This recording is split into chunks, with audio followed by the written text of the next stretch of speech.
ल है त हामी चाहिँ एकदम अहिले चाहिँ एकदम डिप गाउँ भन्दा नि अझै डिप जङ्गलको जोनमा आइसकेको छौँ। यो चाहिँ लगभग यहाँको अन्तिम घर हुनुपर्छ। चट्ट अनि यहाँदेखि चाहिँ क्रस गरेर हामी चाहिँ यो जङ्गलको टुप्पीतिर पुग्ने प्लान छ आजको लागि चाहिँ। And then yeah, we are on our way. गाडी यार यतिखेर नि हिँड्ने हाम्रो दुईजना महाशयहरूलाई चाहिँ मैले लगभग 1 घन्टा जति चाहिँ बाटोमा घुमाएर आजको नेभिगेटर चाहिँ म थिएँ।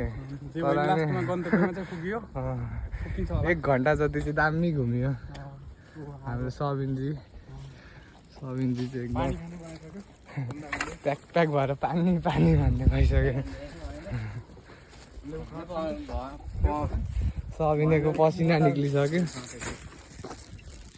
यस्तो गर्दै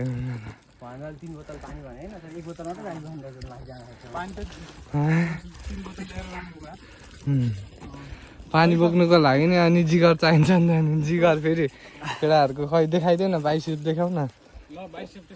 ओहेमा पानी बोकेर हेर न भएनको त चेस्ट चेस्ट हेर न उहाँको।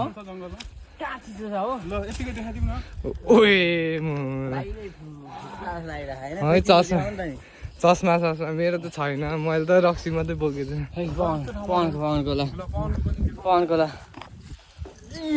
बाइसेप्स कट देखाइदेऊ न। उए अति छ नि, ती छ है गाइज। अब हामी यस्तो ठाउँमा उता हेर न क्यामेरा भइरहेको छेकिराखेको पुरै यस्तो छ त। खोइ बिर्को भएन र बिर्को यहाँ छ बिर्को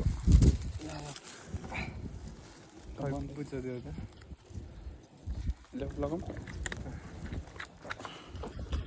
यस्तो छ जे होस् जे भए पनि रमाइलो भइरहेको होइन।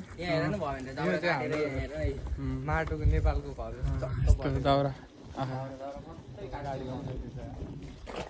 दाउरा राख्ने ठाउँ। आहा कस्तो उता उयो याद आयो।